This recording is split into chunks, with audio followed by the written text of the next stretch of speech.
everyone, my name is Ryan Cam and welcome back to the 1999 Project. A project that I am low-key kind of regretting. Man, these movies I'm covering this week are not good.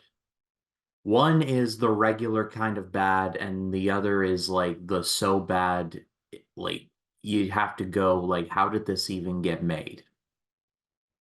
So let's rip the Band-Aid off and talk about these two movies, starting off with the Disney Channel original movie, Can of Worms. Opened up a can of worms. Now it's up to him to save his family and the world. You need more fresh air. Can of Worms, a Saturday premiere of a Disney Channel original movie. Can of Worms was directed by Paul Schneider. It premiered on the Disney Channel on April 10th, 1999.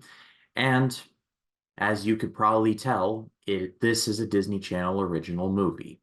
So your taste is definitely going to vary just by me saying that sentence aloud. There's Michael Schulman, Erica Christensen, and Adam Wiley, among others, and this movie is just wild, y'all. It tells the story of a teenage boy who believes that he is an alien and does not belong on this earth. In reality, he is your standard nerd character who gets bullied and is forced to play football by his dad and hates it. Yes, it's one of those movies. After he plans the Halloween dance and it blows up in his face, he sends a message out into the universe, like, say, International Space Station style, saying, "Get me out of here." And some aliens respond to the horror of the teen and us, the audience. Disney Channel original movies, I tend to be more forgiving towards, because you gotta know what you're working with when it comes to those movies. I've already reviewed one for this project, Xenon, Girl of the 21st Century, and I honestly enjoyed it more than I thought that I would. So, thinking to myself, all right, we're off to a solid start with these, and whoa, Nelly, like, I don't know who came up with this.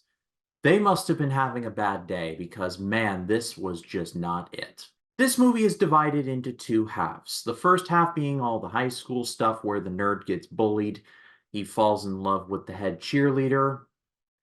Yeah, it's just as contrived as you think that it is. He communicates or tries to communicate with aliens with his satellite dish in the backyard.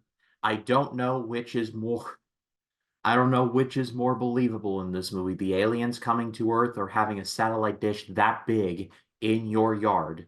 And then the alien stuff, which is just out of control. Like, we're talking Ultimate Warrior in 1989 levels of out of control. When the aliens do show up, the alien that shows up first is a dog with a little speaker box with lips that move. And the dog is voiced by Malcolm McDowell. If you're thinking to yourself, where have I heard this name before? Alex DeLarge from Clockwork Orange. Yes, Malcolm McDowell's filmography includes Clockwork Orange by Stanley Kubrick and Can of Worms, a Disney Channel original movie. I don't know what to say to that. There is also The Bomb, an alien lawyer. Yes, really. And at that point, I was saying to myself, this is a worse Men in Black sequel than Men in Black 2. The Bomb wants to file a lawsuit for Mike for unfair treatment on Earth, which, yeah, that's something that every kid in 1999 is going to jive with. Aliens talking lawyer stuff. And honestly, the more I talk about this movie, the more that it hurts my soul. This is horrid. I'm trying to be fair to all the actors, the staff involved, but this was just a bad idea from the very beginning. I look at this movie and I go, why? But at least that movie got a reaction out of me. The next one I'm going to be talking about, and the one that's going to close out this episode, is one that just aggravated me for how boring it was. It's Goodbye Lover. Because every once in a while I get to shoot somebody. Goodbye, Lover. What do you make of this? One bike, two bodies. One's regular, one's extra crispy. Goodbye Lover was directed by Roland Joff, Roland Joffe. I don't know, this is a bad movie, and I don't really have the stamina to learn this man's name. But it starred Dermot Mulroney, Ellen DeGeneres, and Don Johnson, among others. And it tells the story of a pair of brothers who like to drink and like to have sex with other women. A lot. One of the brothers comes up with a scheme to kill his older brother so that he and his future fiance, I guess, can pocket a $4 million life insurance settlement. And it goes about as well as you think. If I sound like I don't want to be talking about this movie, that's because I don't. Because this movie is boring garbage. Almost feels like a parody. A parody of the erotic thrillers that we got in the 90s, like Basic Instinct and Fatal Attraction. But while those movies were genuinely tense, this movie was just going through the motions. It literally felt like Mel Brooks was going to make the parody of this movie, literally called Goodbye Lover, and was going to bounce off of all of the cliches of that. But at the 25-minute mark, I said to myself, oh my God, these people are actually serious. Dermot Mulroney looks like he's trying, and bless his soul, because this material is just not it, but he is trying. And really, he's the best part. The rest of the movie is just not good.